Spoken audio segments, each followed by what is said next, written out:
Gotcha! Wundertallion!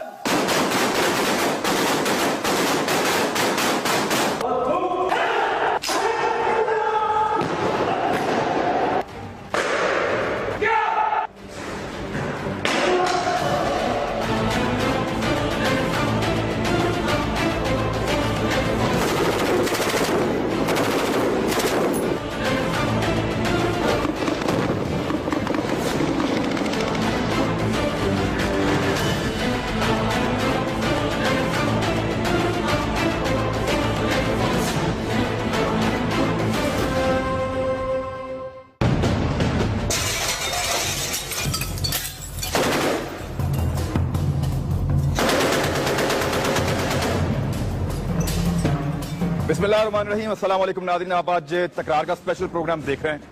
ये जिस जगह में मौजूद हूँ ये सतह समंदर से 4447 फुट ऊंची पहाड़ियां हैं और ये चराट का इलाका है खैबर पख्तूनख्वा में।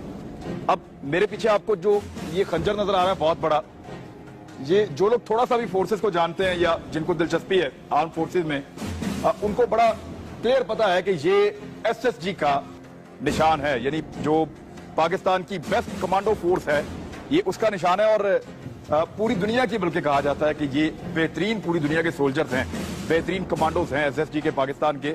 और ये एक खंजर, उसके ऊपर स्टार और साइडों पे 2 बिजलियों के निशान, ये इस जगह पे मैं अभी मौजूद हूं। मैंने आज आपको यहाँ बहुत सारी चीजें दिखानी है। नंबर 1 तो मैं आपको ले जाऊंगा कि ये कमांडोज अपनी ट्रेनिंग शुरू कैसे करते हैं, ये सीखते कैसे हैं, और फिर मुख्तलिफ हालात में इनको सर्वाइवल कैसे सिखाया जाता है। यानी बाद औक़ात ये ऐसे एरिया में होते हैं जहाँ खाने के लिए कुछ नहीं है, पीने के लिए कुछ नहीं है, फिर ये कैसे खाएंगे, कैसे पिएंगे, इनके बारे में कुछ अजीब अजीब चीजें जो हम बचपन से सुनते आ रहे हैं वो मशहूर हैं। यानी 1956 में ये बनी थी, तब से अब तक कहानियां हैं बहुत सारी।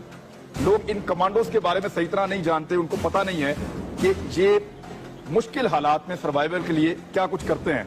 यानी हमने ये भी सुना कि ये सांप खा जाते हैं, हमने ये भी सुना कि ये कच्चा गोश्त खा जाते हैं, हमने और बहुत सारी चीजें इनके बारे में सुनी है। आज प्रैक्टिकली यहाँ पे आके देखेंगे कि ये किस तरीके से अपनी ट्रेनिंग करते हैं, किस तरह ये अपने दिन और रात गुजारते हैं, कितने मुश्किल हालात से ये लोग गुजरते हैं, और क्या वाकई ये लोग सांप खाते हैं, क्या वाकई ये लोग ऐसी चीजें खा जाते हैं, कच्चा गोश्त खा जाते हैं, घास फूस खा जाते हैं, ये सारी चीजें। और आज हम इस प्रोग्राम में कोशिश करेंगे कि SSG के बारे में जो मैक्सिमम हम जान पाएं, आज हम जानने की कोशिश करेंगे। और ये एरिया जो है इसके बारे में आपको थोड़ा सा बता दूं कि ये कभी सिखों के पास रहा, कभी अंग्रेजों के पास रहा, मुख्तलिफ बहुत सारी यूनिट्स जो हैं वो यहाँ पे आके अपना काम करती रही हैं मुख्तलिफ अदवार में। लेकिन जब पाकिस्तान बना है तो फिर उसके बाद से अब तक ये 1956 के बाद से ये SSG का घर है, इसको कहा जाता है। ये सामने आपको बहुत सारे निशान नजर आ रहे होंगे। इस बारे में अभी यहाँ पे जो ऑफिसर है उनसे हम पूछते हैं कि ये जो निशान है इतने सारे, ये किस किस के हैं और कब से कब तक ये बनाए गए हैं। और ये पूरा पहाड़ जो है इसको काट के इसके बीच में जो है ये आर्ट कहा जा सकता है। करीब 1 सदी 2 सदी हो गए ये, तब से अब तक ये निशान मौजूद हैं। किस किस के हैं इसके बारे में भी हम पूछते हैं, आपको बता दें।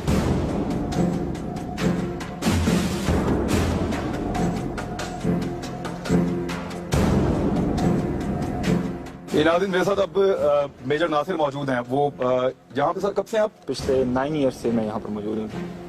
बैक इन 2006 मैंने यहाँ से कोर्स किया था। 2006 में कोर्स करने के बाद मुख्तलिफ कमांडो यूनिटों में मैंने सर्व किया और उसके बाद एंड पे from last 2 years I am here.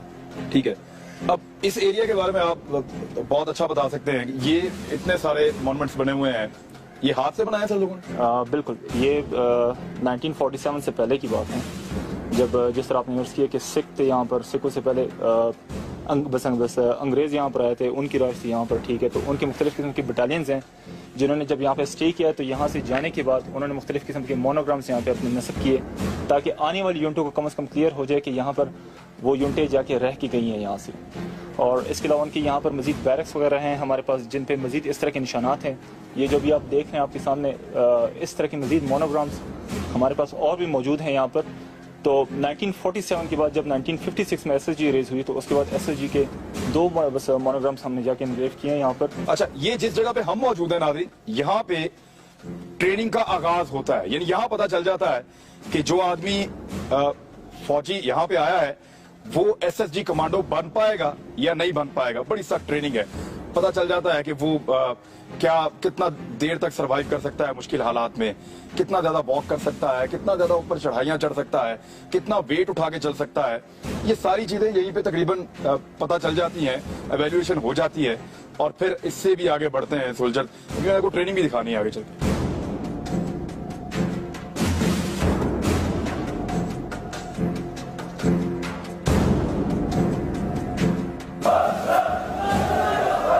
Commandos के फलक शिगाफ नारे आपको सुनाई दे रहे हैं। ये सारे ट्रेनिंग पे जा रहे हैं और जब से मैं यहाँ आया हूँ ये ऐसे ही बोझ उठा के चल रहे हैं। कभी ये ऊपर चले जाते हैं, कभी ये वापस नीचे आ जाते हैं। इनके पीछे जो बैग्स हैं अभी फिलहाल इनमें वो सामान नहीं है जो लेके ये ट्रेवल करते हैं पहाड़ों पे, लेकिन उससे ज्यादा वजन मौजूद है। यानी इनमें पत्थर डाल दिए जाते हैं, वजनी सामान डाल दिया जाता है। बाद औक़ात मैंने यहाँ पे देखा है कि जो कमांडोज हैं जो ट्रेनिंग कर रहे हैं उनके हाथों में और उनके कंधों पे पत्थर रखे हुए होते हैं और वो पत्थर लेके नीचे आ रहे हैं, ऊपर जा रहे हैं, भी आपको हम दिखाएंगे।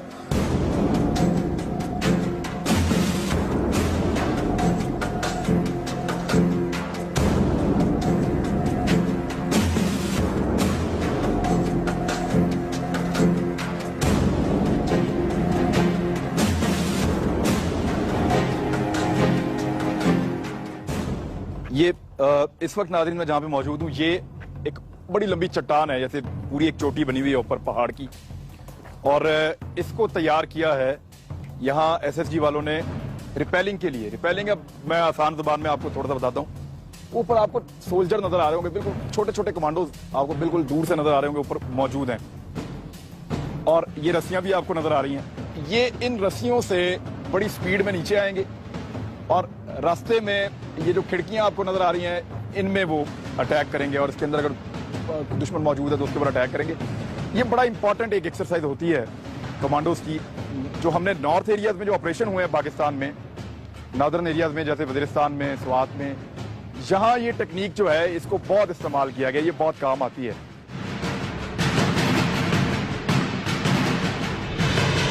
Gotcha! Wundertallion!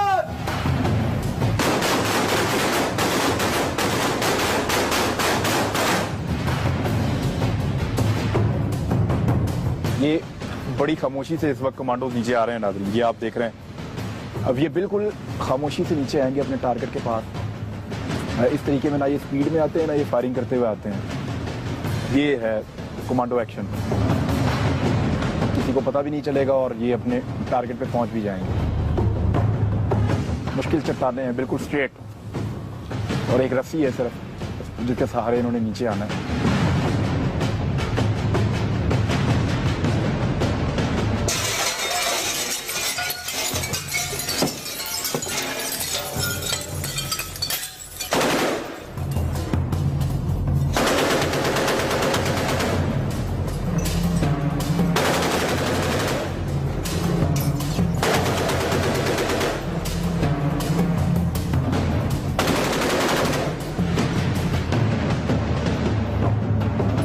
बस ऐसे ही ऑपरेशन किए हैं नाज़रीन इन्होंने।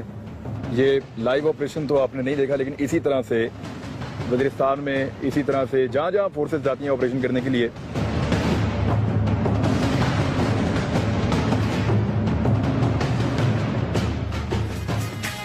रिपेलिंग की जो एक्सरसाइज है जब वो खत्म हो जाती है, यानी जब ये प्रैक्टिस कर लेते हैं मुख्तलिफ अंदाज में, तो उसके बाद सबसे आखिरी जो मरहला है वो ये होता है कि ये फ्लैग्स लेके नीचे आते हैं, पाकिस्तान का और एसएफजी का फ्लैग।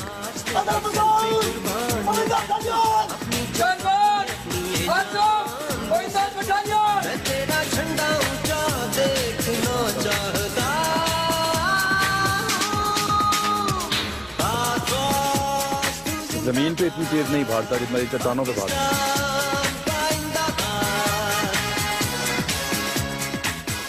ये जैसे ऊपर से नीचे आते हैं, ये ऐसे ही नीचे से ऊपर भी चढ़ जाते हैं। यानी हमारे देखते देखते ये कमांडो किस तरह ऊपर चला गया पता ही नहीं चला।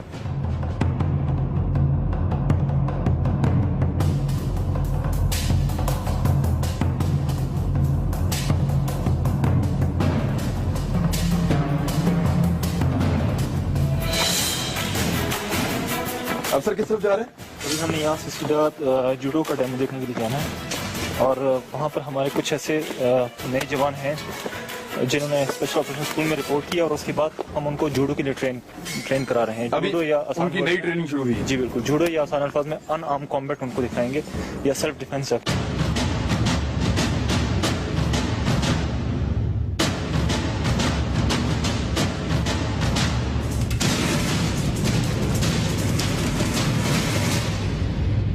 ये वो एरिया है नाज़रीन, यहाँ पे अनआर्म्ड कॉम्बैट कॉम्प्लेक्स। इसमें बताएंगे कि जूडो की जो technique specially special service group के लिए है कि दूसरे का वेपन कैसे छीनना है, उसके ऊपर अटैक कैसे करना है।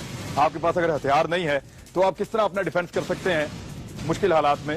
हर जगह हथियार साथ नहीं होता, तो इसके लिए ट्रेनिंग यहाँ पे होती है। इस कॉम्प्लेक्स में जाके देखते हैं किस तरह करते हैं।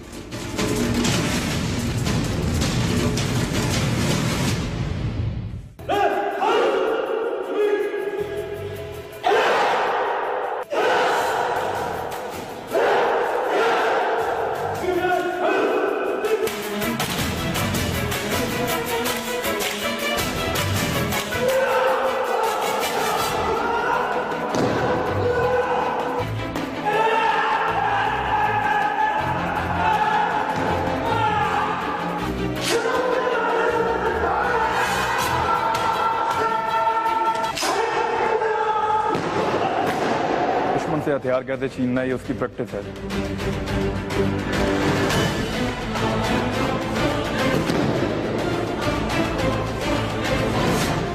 ये अब फुर्ती और महारत का मुजाहरा करेंगे।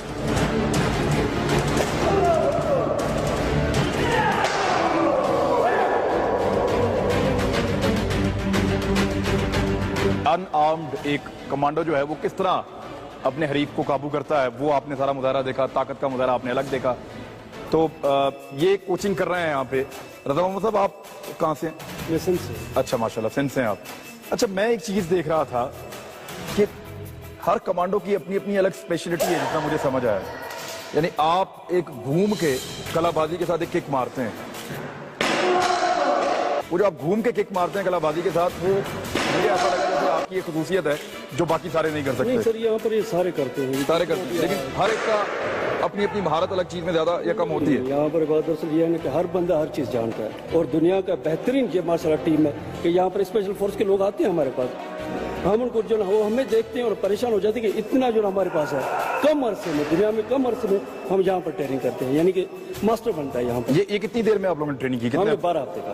12 हफ्ते यानी 3 माह तकरीबन। 3 माह के। तो 3 माह में ये इतनी स्किल्स आपने लिखी? हम दिन रात एक करते, दिन रात ट्रेनिंग कर रहे होते हैं हम इस चीज में। जो बाहर की फोर्सेज हैं, अगर वो आके ये आपका कमबैक देखें या इस तरह की, तो वो आपसे क्या बात करते हैं इसको? वो हमें ये कहते हैं कि आप तो बहुत मास्टर। अभी हमारे पास चाइना वाले भी माशाल्लाह से आते हैं, दूसरे ममालिक भी आते हैं, तुर्की वाले आते हैं, अमेरिका वाले आते हैं।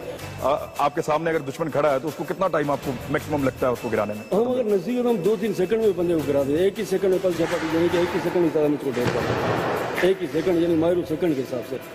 माइक्रो सेकंड के हिसाब से बहुत स्पीड है जी, हमारी ट्रेनिंग इस तरीके से। और जबरदस्त मुजाहरा आपने भी देखा। वो कहते हैं कि पलक झपकने में, यानी माइक्रो सेकंड में सामने वाले आदमी को हम समझ नहीं आने देते और ढेर भी कर देते हैं। और दुनिया के मुख्तलिफ जो प्लेयर्स यहाँ पे आते हैं या जो ऑब्जर्वर्स आते हैं, जो मुख्तलिफ फोर्सेज को ट्रेनिंग देते हैं, वो जब यहाँ आते हैं आके चाइना के, अमेरिका के, यूरोप के और बाकी मुल्कों के, तुर्की के, ईरान के, वो इनसे मुतासिर हैं। इनको कह के जाते हैं कि जी आपकी स्किल्स जो हैं वो बहुत अच्छी हैं और आपकी स्पीड और आपका अंदाज और आपकी जो साइंस है लड़ने की वो बहुत बेहतर है। ये अब तक यहाँ से इतना ही। अभी मैंने आपको और बहुत सारी चीजें दिखानी है।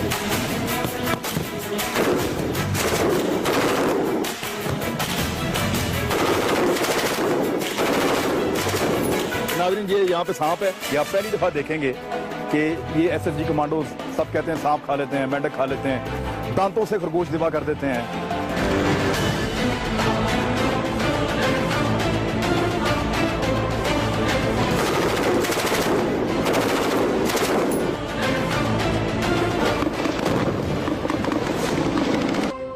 दूसरे साथी को धक्का नहीं देना है।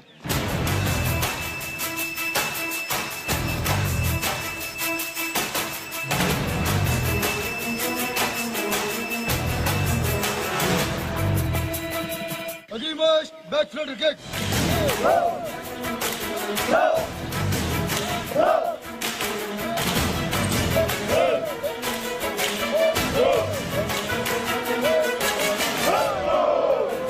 ओके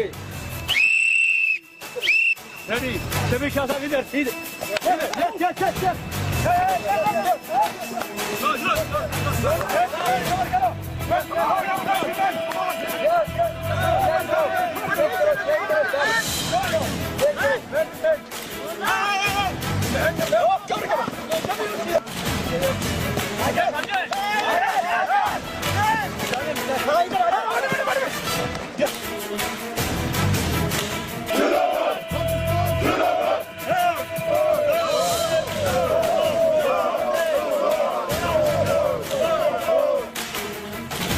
नाज़रीन, इस वक्त मैं जहां मौजूद हूं, ये आपको पीछे जो पिलर्स नजर आ रहे हैं उसके साथ आपको बहुत मोटा रस्सा लटकता हुआ नजर आ रहा है। उसके आगे ये हर्डल है, फिर ये है। यहाँ बेशुमार हर्डल्स हैं इस पूरे ग्राउंड में चारों तरफ। ये एक असॉल्ट कोर्स है जो हमें बताया है, और ये जितने भी कमांडोज आते हैं ये सबको करना पड़ता है। जी बिल्कुल, 19 ऑब्स्टिकल्स का ये assault course basic commando course के दौरान या एडवांस कमांडो कोर्स के दौरान हर एक ऑफिसर और हर एक जवान जो भी यहाँ से पास आउट हो जाते हैं तो उसके लिए लाजिम है कि 8 वीक्स के अंदर अंदर इस कोर्स को जाके क्लियर कराए। और जो 8 टाइमिंग हफ्ते के अंदर उसको करना है ये। 8th वीक के एंड पे he suppose to clear this assault course. ठीक है। और अगर वो क्लियर नहीं कर पाता तो he stands disqualified from this course. हम आपको नाज़रीन दिखाते हैं कि ये किस तरीके से कमांडोज जो है वो अपना असॉल्ट कोर्स करेंगे, और 19 रुकावटें हैं बहुत बड़ी बड़ी, उनको अबूर करना है 8 मिनट से पहले।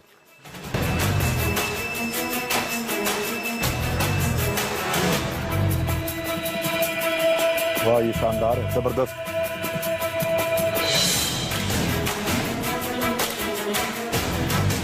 ये तकरीबन 6 फुट से भी ऊंची रुकावट थी जिसको उन्होंने मसल्स इतने स्ट्रांग हो जाते हैं कि सारे के सारे ऑब्स्टिकल्स वो कर पाता। जिस बंदे के आर्म मसल्स थोड़े से भी वीक होते हैं तो एसएसजी वाले स्टैंडर्ड्स पे कंप्रोमाइज नहीं करते।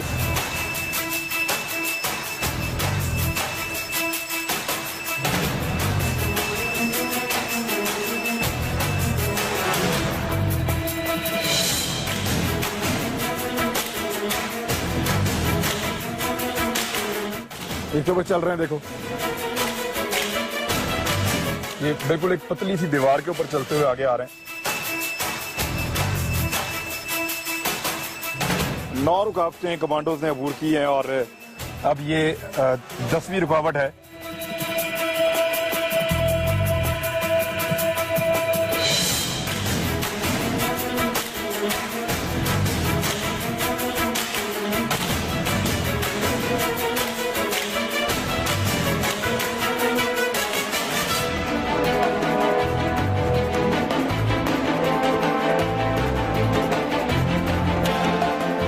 ये तेजी से रास्ते पे चलते हुए क्रॉस कर रहे हैं इसको।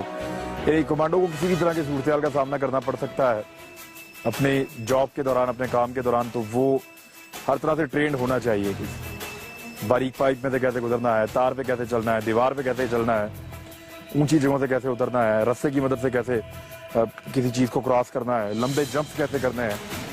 ये सारा इनकी ट्रेनिंग का हिस्सा है। अच्छा, अब ये 16th नंबर जो है ये खासा मुश्किल लग रहा है। ये ऑब्स्टिकल जो है मेडिटेरियन नेट है और ऑलमोस्ट 25 फीट इसकी हाइट है, और ऊपर जैसे एक नॉर्मल बंदा पहुंच जाता है तो वहाँ से उसको क्लियर हो जाता है कि अगर उसको कोई हाइट फोबिया का इशू होता है तो वो इस ऑब्स्टिकल को क्रॉस कर ही नहीं सकता, नेगोशिएट कर ही नहीं सकता।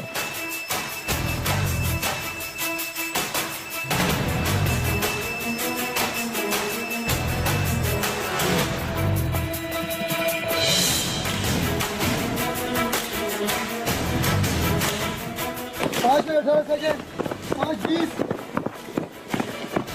5 मिनट 23 सेकंड। ये कैसा रहा जी? 5 मिनट 20 23 18। ये बहुत अच्छा टाइम है जी। वैसे 8 मिनट मैक्सिमम टाइम होता है उसमें पासिंग टाइम। अभी ये आगे 5:30 के अंदर है तो इनको पूरे 10 मार्क्स मिल रहे हैं। तो ये एक अच्छा दिन है, जबरदस्त। बहुत अच्छा जा रहा है जी, ठीक है, थैंक यू जी, बहुत।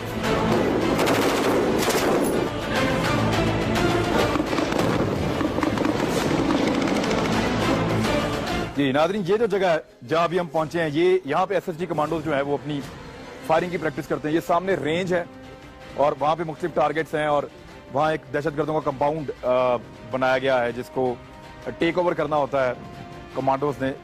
यानी इनकी प्रैक्टिस का ये हिस्सा है, और इसी तरह के हालात इनको मिलते हैं जब ये ऑपरेशन में जाते हैं। तो तकरीबन उतने ही मिलते जुलते हालात ये यहाँ बना देते हैं और फिर यहाँ प्रैक्टिस करते हैं कमांडोज। यानी जैसे नीचे पानी मौजूद है, आगे पहाड़ी मौजूद है, इस तरफ एक एरिया है जहाँ से ये आएंगे, बीच में जंगल है और इस तरफ मुश्किल रास्ते हैं, यहाँ से गुजर के आगे फिर फायरिंग करते हुए जाएंगे। उस कंपाउंड में जो दहशतगर्द मौजूद है उनको पकड़ेंगे, टेक ओवर करेंगे, तलाशी लेंगे। वो अपना एक तरीकाकार है पूरा इनका।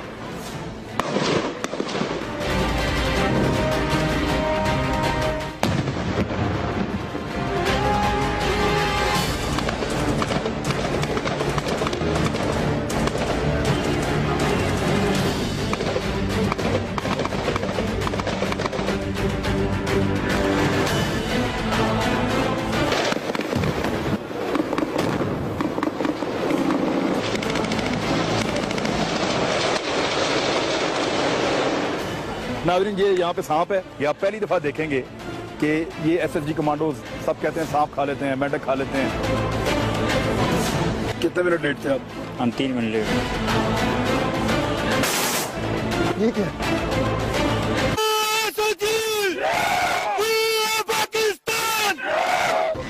सर बिलाल साहब आगे चला गया सर।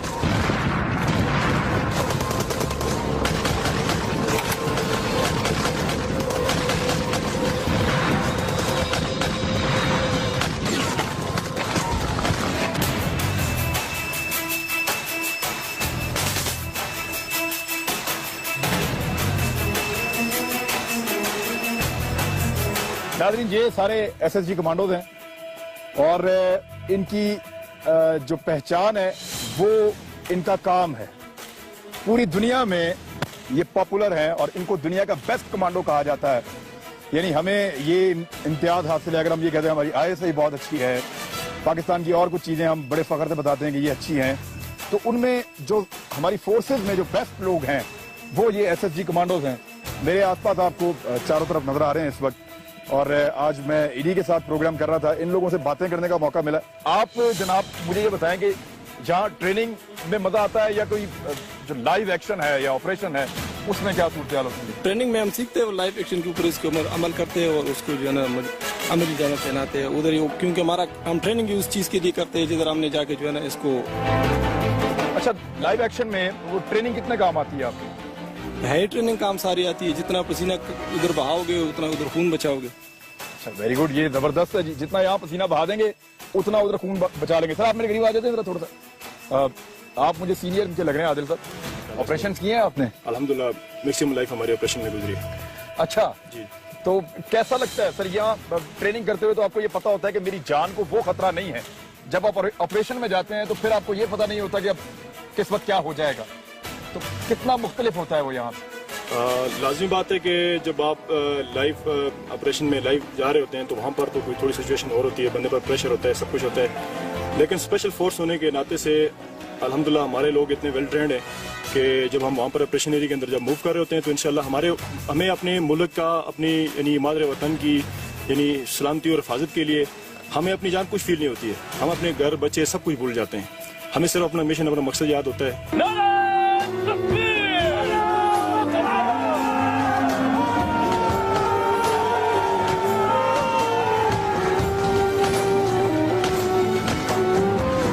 स्पेशल फोर्स के बंदों के जहन में एक चीज डाली जाती है कि हमारे पास 2 ऑप्शन है, या आपके पास फतह है या शहादत है, या फतह या शहादत। तो तीसरा हमारे पास ऑप्शन नहीं होता है। तो उसके लिए फिर लाजिमी बात है कि बंदा हर लिहाज से मेंटली तौर पर तैयार होकर ऑपरेशन एरिया के लिए मूव करता है। तो वहाँ पर जाकर इंशाल्लाह मैक्सिमम आप लोग जानते हैं बेहतरी स्पेशल फोर्स जहाँ पर भी मूव किया है, स्पेशल हमारी पाक आर्मी ने, तो इंशाल्लाह वहाँ पर दुश्मन का सफाया किया और अल्लाह पाक ने हमें सुरखी अता फरमाई।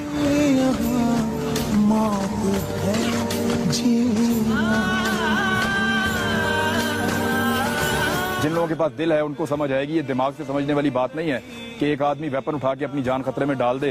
वो कहते हैं जी कि मुल्क के लिए हम भूल जाते हैं कि हमारे घर में बच्चे हैं, हम भूल जाते हैं कि हमारे घर में माँ बाप हैं, रिश्तेदार हैं, हमें सिर्फ यही याद रहता है कि ये मिशन इसको पूरा करना है।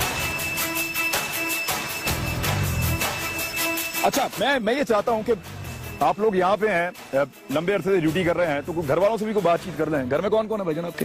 घर में मेरी वालदा है, वाइफ है और एक बेटा है मेरा। तो क्या कहना है उन लोगों को आपने? यहाँ कैमरे में देखें, इसमें बोलें। अच्छा, मैं दुश्मनों को सबसे पहले अपना पैगाम देना चाहता हूँ कि इंशाल्लाह इस पाकिस्तान में SSG का और पाकिस्तान आर्मी का जो इस वक्त रोल हो रहा है वो सबसे बहुत है। मैं इस वक्त जो हम जंग लड़ रहे हैं वो पाकिस्तान के नहीं बल्कि पूरी दुनिया का हम लड़ रहे हैं, ठीक है। और इसमें सबसे ज़्यादा जो है और पाकिस्तान आर्मी के अंदर जो पैगाम है वो सबसे ज़्यादा जो किरदार है वो SSG का है, ठीक है। SSG का रहते हुए मुझे फ़ख्र है और कि मैं एक ऐसे महकमे के अंदर नौकरी कर रहा हूँ कि जहाँ पर मुझे अगर अपने जान अपने बच्चों की जान बितानी पड़ेगी तो मैं दरेग नहीं करूँगा। अच्छा, पहले मैं कह रहा हूँ घर वालों के लिए पैगाम दे, वो दुश्मन के लिए पैगाम दे रहे हैं। यानी दिमाग में इनके दुश्मन इतना डाल दिया गया है या इनका काम इतना ज्यादा डाल दिया गया है कि वो इनकी प्रायोरिटी होता है हर जगह पे। अब कोई अम्मी को कुछ कहना है आपने तो कह दें। वालदा की दुआओं से ये सबसे पहली बात है कि मैं जब SSG में आ रहा था तो मुझे वालदा ने कहा था कि मेरी दुआएं आपके साथ हैं, इंशाल्लाह आप जल्द ही जाएंगे, आप सरखरू होंगे। उनकी दुआओं से मुझे हो गए हैं, तो मुझे तकरीबन 17 साल हो गए हैं इधर, और उनकी दुआओं की वजह से मैंने पाकिस्तान में भी ड्यूटी की SSG में, और मुझे एजाज़ है कि मैं फार्मर भी रहा हूँ और मैं प्रेसिडेंट के साथ गनमैन भी रहा हूँ। इस दुआ की वजह ऑपरेशन भी मैंने जो है ना 4 से 5 जो है लाइव ऑपरेशन भी मैंने किए हैं। सर पे पहुंच चुके हैं। सरदार, हमारे पास कामयाबी के अलावा और कोई ऑप्शन नहीं है इंशाल्लाह सर। Over and out. आप सर कहाँ से? गुजरात। क्या नाम है आपका? नेक्स्ट सफदर। अच्छा, तो सफदर साहब आप कुछ कहना चाहें अपने घर वालों को? ये कैमरा है सामने, आप लोग बोल दें, बड़े लंबे अरसे से आप लोग यहाँ ड्यूटियों पे हैं। मैं अपनी अम्मी का जो है ना बहुत मशहूर हूँ, जिन्होंने मेरे वाले साहब जो है ना वो फोत हो गए थे जब मैं 8 क्लास में पढ़ रहा था, तो वो उन्होंने अपने पैरों के नीचे रख के हमें जो है ना इस मंजिल तक पहुँचाया। और मेरी वालदा इस टाइम जो है ना वो बीमार हैं, अल्लाह ताला उनको शिफा दे।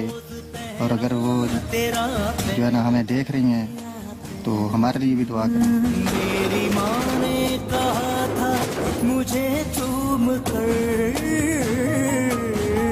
राहे हक है मेरे लाल चल झूम कर, ताकि हम अपने मकसद में कामयाब रहें। अल्लाह ताला आपकी वालदा को शिफा दे। ये अपनी माँ के बारे में बात कर रहे थे कि माँ ने बड़ी मुश्किल से पाल के बड़ा किया और जवान करके ऐसा कमांडो बेटा बनाया है माशाल्लाह, जिस पे पूरी कौम फख्र कर सकती है। जी सर। ऊंचे ऊंचे नामों की तख्तियां जला देना, जुल्म करने वालों की हस्तियां जला देना। ऊंचे ऊंचे नामों की तख्तियां जला देना, जुल्म करने वालों की हस्तियां जला देना। मौत से जो डर जाओ तो जिंदगी नहीं मिलती, जंग जो जीतना चाहो तो कश्तियां जला देना।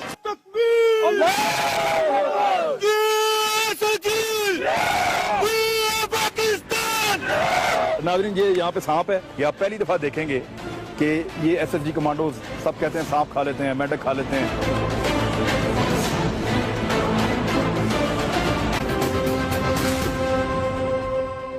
जी नाज़रीन, अगर जंगल के ट्रैक से गुजरते जाएं तो फिर ये एक बीच में जंगल के एक रेस्टोरेंट आया और ये इनका SSG कमांडोज का यहाँ पे एक रेस्टोरेंट है और यहाँ आग शाग जल रही है, कुछ बैठने वाली जगह भी रखी हुई है और बड़ा नेचुरल यहाँ पे माहौल बना हुआ है।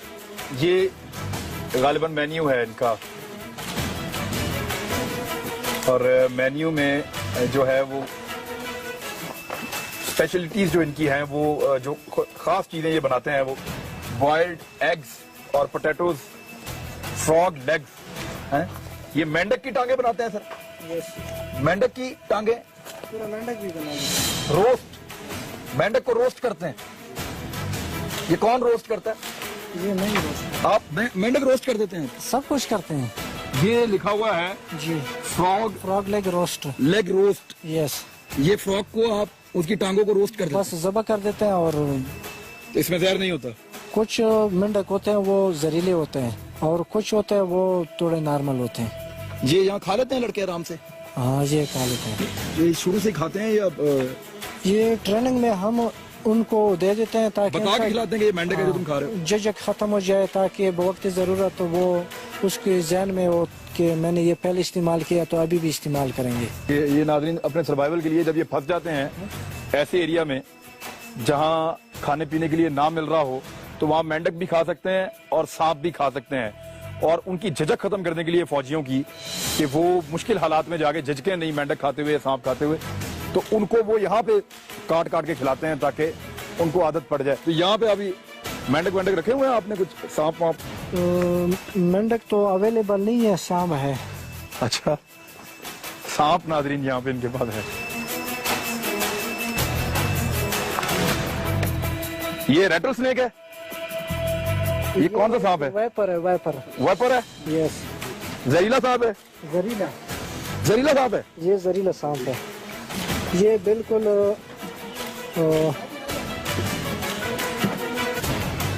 एक्टिव हालत में है। ये नाज़रीन, ये सांप है इसके अंदर, और ये वाइपर स्नेक है, जहरीला सांप है ये कह रहे हैं। यानी ये वर्स है, सबसे बुरी चीज जो आपको खाने के लिए मिल सकती है वो सांप हो सकती है, तो वो भी आप लोग खा लेते हैं। जी ठीक है। और ये अभी आप हमें पका के दिखाएंगे?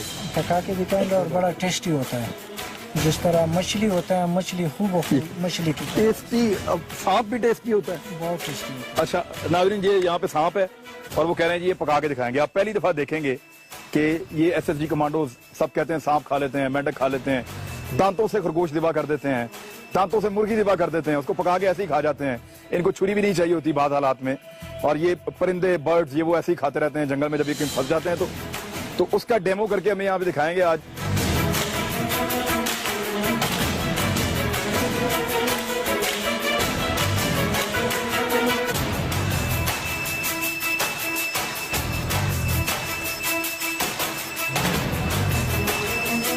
अच्छा, ये नाज़रीन वो नेशनल ज्योग्राफिक चैनल पे या डिस्कवरी टीवी पे आप देखते हैं इस तरह के मनाज़िर, लेकिन वो इस तरह आपने कभी नहीं देखा होगा कि जिंदा सांप को इस तरह सबके सामने ये अब ज़िबा करके वो खा के दिखाएंगे।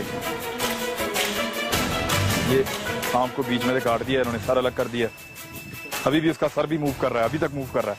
वो देखो, वो देखो। अच्छा, इसके यहाँ सर में जहर है? सर में जहर होता है। अच्छा, और ये भी काट सकता है? ये काट सकता है, ये आधे घंटे तक। इसका ये होना चाहिए कि जो इसको ज़बह करो तो इसका जो सर है ये दफना दो। सर फौरन दफना देते हैं? ये कितनी देर जिंदा रहता है ऐसे? तकरीबन आधे घंटे तक भी ये हो सकता है। ये यानी कोई इसके पास से गुजरे ये पाँव में काट लेगा? ये किसी टाइम भी किसी को के ऊपर अटैक कर सकता है।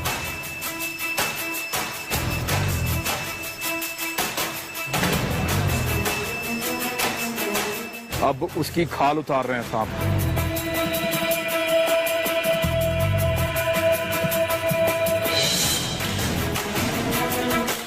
बड़े माहिर अंदाज में नाज़रीन इसका ये झिझक खत्म करने के लिए यहाँ पे खिलाते हैं सांप। ये कोई खुराक खिलाने का मकसद नहीं है, यहाँ पे खाने के लिए तो बहुत कुछ होगा, लेकिन ये देखें अभी भी मूव कर रहा है। ये देखें अभी भी मूव कर रहा है सांप। तो अब नहीं काट सकता, आपको मुंह ही नहीं है इसका। सांप अभी भी मूव कर रहा है, उसकी खाल उतर रही है।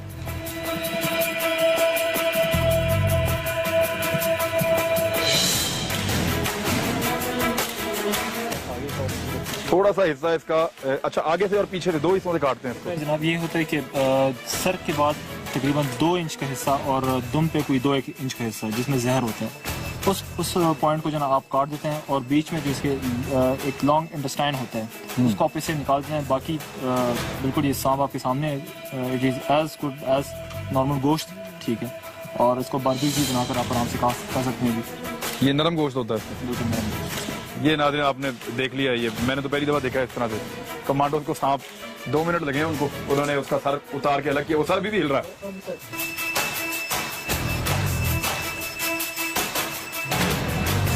ये इस तरीके से जमीन खोद के इन्होंने सर को दफन कर दिया ताकि अब ये किसी को काट ना सके।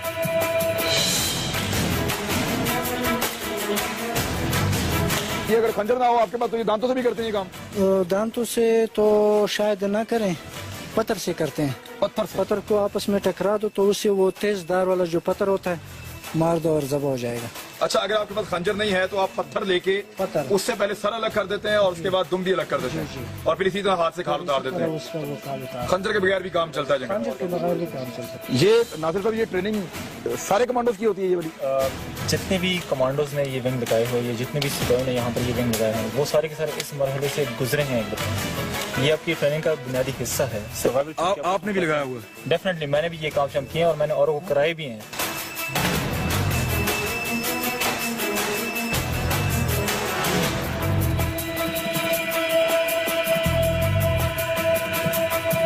इसके अलावा अगर कोई और इस तरह की चीज़ आपके सामने आ जाए, परिंदा, ठीक है, और आप चाहते हैं कि आप उसको फ़ौरन से पहले जाके ज़बह कर दें ताकि बाद में आपके खाने के बस काबिल हो वो चीज़, ठीक है। तो मिसाल के तौर पर अभी चिकन बस मेरे सामने है, इसके 3 तरीके होते हैं इसको काटने के या ज़बह करने के। पहला तरीका जो हम बस अपनाते हैं उसमें ये होता है कि इसको आपने यहाँ से पकड़ लिया, ठीक है, और उसके बाद आपने इसको झटका दिया। झटका देने के बाद इसकी गर्दन टूट जाती है और उसके बाद जो है ना ये वहाँ पे मर जाती है। दूसरा जो तरीका होता है इसमें ये है कि चिकन को आपने अपनी टांगों में इसके पर जाके रख दिए, ठीक है, और इसके सर पे आपने यहाँ पे स्टिक जाके रख लिया। स्टिक को आपने इस तरह जाके होल्ड किया और उसके बाद आपने इसको यहाँ से जाके खींच दिया। इतने जोर से आप इसको खींच लेते हैं कि इसका सर यहाँ पर और बाकी जिस्म सर से इसका अलग हो जाते हैं। जो तीसरा और सबसे क्रूअल तरीका है इसको डील शील करने का, उसकी प्रैक्टिस या उसका डेमो एक दफ़ा मैं आपको दूंगा कि अगर और कोई भी चीज़ आपके सामने नहीं होती तो उस केस में आप अपने दांतों से कैसे इसको ज़बह करते हैं।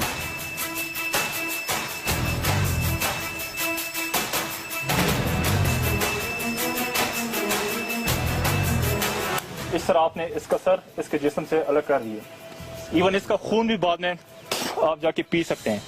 जिस तरीके से अभी मेरा एक जवान है जो इसका खून पिएगा, ये कहने के लिए कि कोर्स के दौरान भी जो है इसका खून हम अपने जवानों को पिलाते हैं। अच्छा, ये वो मुर्गी का खून पी रहे हैं जैसे कोई बोतल पीता है कोल्ड ड्रिंक। ये वैसा मजे का बड़ा जबरदस्त है, नमकीन है।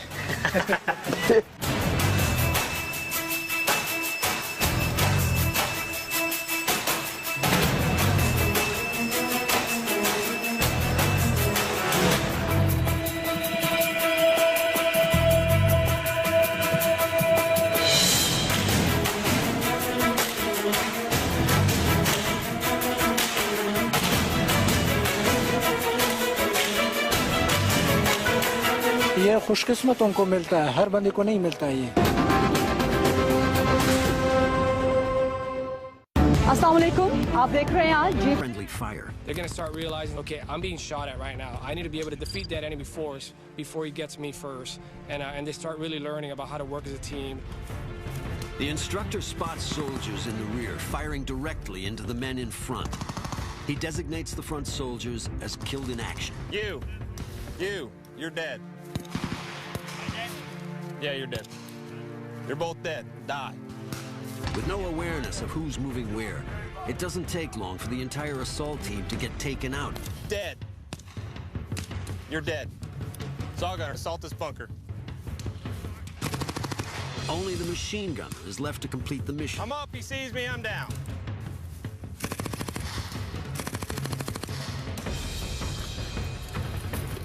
He advances on the bunker in perfect form. But he makes one critical mistake.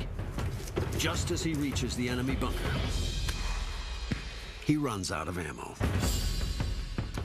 What happened? Out of ammo, Sergeant. Why are you out of ammo? Covering my buddy too much, Sergeant. You just left him up there by himself. Well, you stayed back there and shot right past him. He was in front of the bunker. You were still shooting at the bunker, weren't you? It's only failure, I think, if you don't learn from it. You got to get up, dust yourself off, and say, you know what? That was a learning experience. Let's move forward and try this again. Razor-sharp synchronization is central to the 75th's mission. The regiment keeps one battalion on high alert at all times. Rangers take pride in the fact that they can be on the ground anywhere in 18 hours or less, often a lot less.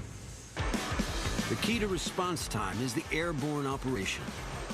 106 men load up on a C-17 for their first jump with the regiment. Go, go, go! They're about to find out. They're jumping out of the pan and into the fire. It's week 4 of RASP. The 106 remaining candidates literally hit the ground running. They're headed straight for an obstacle course designed to get their heart rates up. You guys can run faster than that. Come on. Candidates David Porter and Andrew Robertson go first. Get over that wall. You guys, there's two of you. Two of you, one wall. Let's think about it. Over the past 2 weeks, they've trained as Ranger first responders. It's finally time to put their training to the test. Suddenly, they confront a soldier posing as a badly injured Ranger. Pressure on it. Pressure on his feet. Tourniquet's on. All right, we got to move 200 meters into the wood line. Let's go. Hurry up.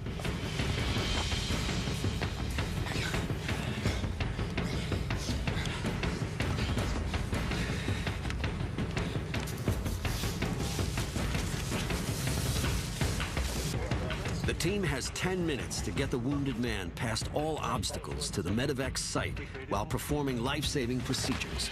We're putting them through the obstacle course before they do it, so their heart's going to be racing just like the infield on a target. It just gives them the insight, the practice of before I actually do it in combat on a real live casualty. I've done it in a stressful situation. They know they're getting graded and they know they're getting critiqued. Again, you guys have 5 minutes till the bird gets here. Recent wars have taught the Army that quick medical response saves lives in combat. It's a critical skill for every Ranger. Set it right down when I start working on it. I'll pick him up and stuff. Let's go. Patient's not responding.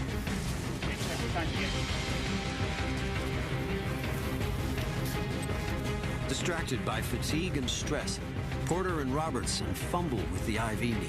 What are you doing? Just put that on there and that's going to stop bleeding. All right, you got 1 minute. Throw everything down. Everything's down. We got 30 seconds. Go. Go. 5, 4, 3, 2, 1. Stop. Stop. 1, 2, 3, down. We didn't get a blood pressure? That's not important? Consumed with the medical procedures, Porter left his weapon behind. Why would you do that? I stepped away from it to walk around the patient. I should have brought it with me, Sergeant. Kneel on it so it gets annoying on your knee and you know it's there. Roger, sir. That's something you don't want to lose. When you're pushed and your heart's pumping and everything's going crazy, I found myself just rushing into everything, and that was a problem for me. I don't know about for you. I sucked. I'm a medic. I'm supposed to be better than this. They're about to get more practice whether they like it or not. Their platoon heads out on patrol, and they're hit with wave after wave of ambushes for almost 16 hours. They power through to the finish. Now, they've completed phase 1 of RASP. Stop! Stop! Stop! Stop! You guys failed this task miserably. Thank you very much for your service, but you might not be needed any longer. But I'll tell you what, we'll let you go on to phase 2 just to make sure we don't need you. 106 out of the original 114 soldiers are still struggling through the RASP course. Not a single one of them knows where he stands. There's always that, where am I? Do they have a little secret list in the background or something like that? You just never know. I know everybody's feeling the same way, whether they want to say it or not. Nobody's been officially selected yet. Phase 2 of RASP teaches the specific skills of a Special Operations Ranger, such as working in the dark.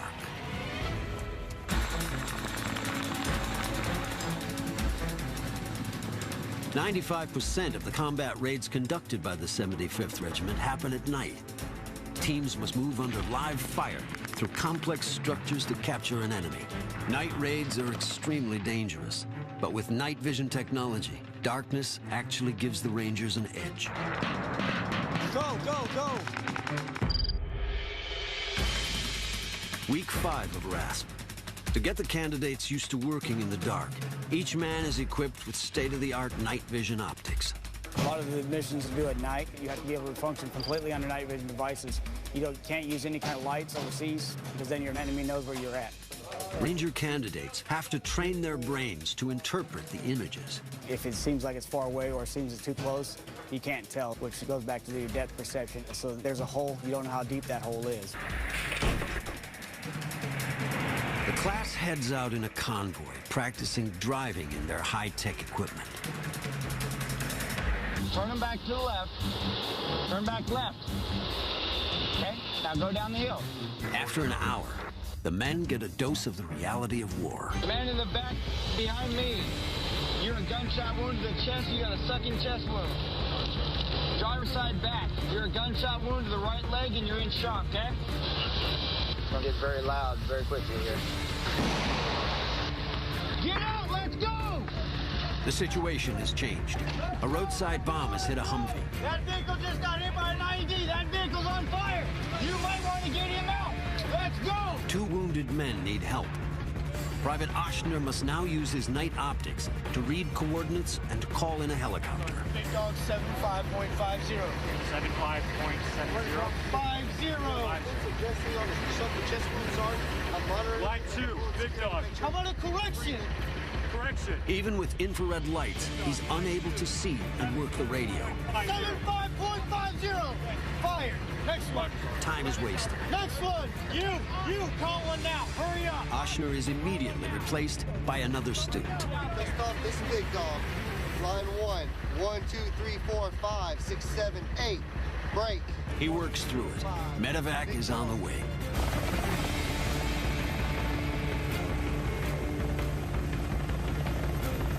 The helicopters evacuate the wounded. By now, every candidate has made mistakes, and no one knows if they'll make Ranger or not. There are only 2 weeks of testing left at RASP.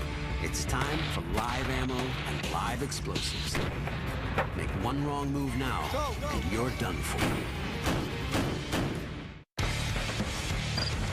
Week 6 of RASP is spent on the shooting range, making sure every Ranger is a master of his weapons. Here, they quickly learn the skills of advanced shooting. But being a good shot won't matter if they can't get to the enemy. Rangers have to be able to remove any barriers between themselves and their target. Week 7 of RASP is spent learning how to get through any obstacle. Or a bigger, more robust material that you're going to have to come up against. It's the final days of the course and the final chance to prove themselves. Getting close to the end, you can see the light at the end of the tunnel. But you just never know. Every day, you know, when you're dealing with weapons and things like that, you can have a negligent discharge or something like that, and you're done. Getting through doors is not as simple as it sounds. Every door is different, and the Rangers always need to consider who or what's on the other side to protect nearby civilians. You end up seeing rubber flying out. In reality, would be projectile and frag going into someone's house. We give these guys the tools and the techniques that they need to go through, conduct that breacher's assessment, and not necessarily go up and put a ton of charges on the door and blow it up. Anybody can do that. It's definitely an art, and their life can depend on if that door opens or not. Same time, Cadre always keeps on reminding us, not to get complacent. We're dealing with explosives, still dealing with live fire, and we're just trying to keep our head straight and make sure we get out of here safely. After a week of practice, it's do or die. The men are briefed on their final breaching exam. It's going to be a no-look situation, so you won't be able to see the door that you're breaching. You guys aren't going to know what you're coming up to, so it's your job to determine what type of tool to be used and to use it correctly. You guys understand?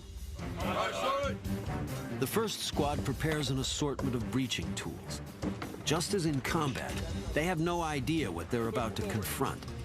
They have to break through all the barriers safely and hit the finish line in under 16 minutes. Speed is critical, but one safety violation here, and you could fail the entire course after 8 weeks of hell. Set. Begin.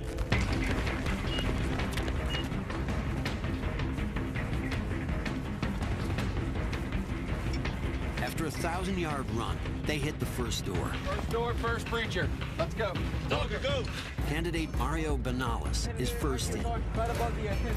Benalis assesses the door and goes for a ram breach. Fast and effective. Next door, next breacher. Move back. Metal door, outward swinging. David Porter is up next. His door is more complicated, but he knows immediately what to use. A crowbar does the trick. All right, let's go, man. Move to Sergeant Tyler. Soon the doors get more challenging. Shot. The next door is metal with a beefy lock. Candidate Marcus Rogers moves in with a hydraulic ram, a powerful tool that's also virtually silent. Go. Up and over. As stress mounts, the targets get still tougher. Here's your first 3 rounds. Place them into carry configuration. Time to bust out the ballistic shotgun, used when padlocks are present and speed is critical. All right, move with me.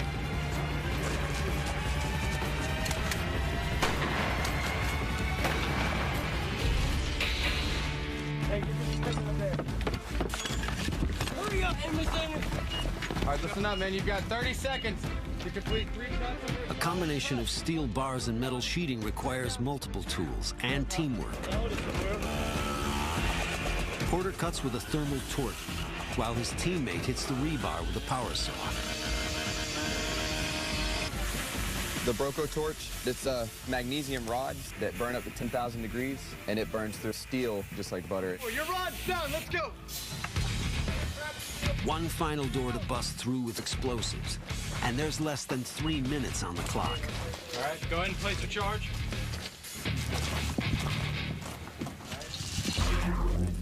Three, 2, 1.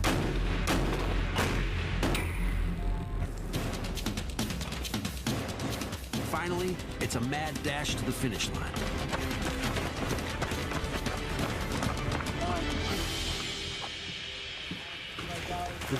with penalties. Porter and Benales' squad finishes just in time. For them, 7 weeks of relentless training and testing is over. Very soon, they'll learn if their dreams of becoming Rangers will come true or not. Week 8. It's time to find out who proved themselves special operations worthy. We're very careful about who it is that we select to come into this organization. These guys go through a very rigorous process to make sure that they are everything we need them to be. Over the last 4 days, candidates on the bubble faced a hearing by a review board to decide their fate. In all, 23 soldiers did not get selected.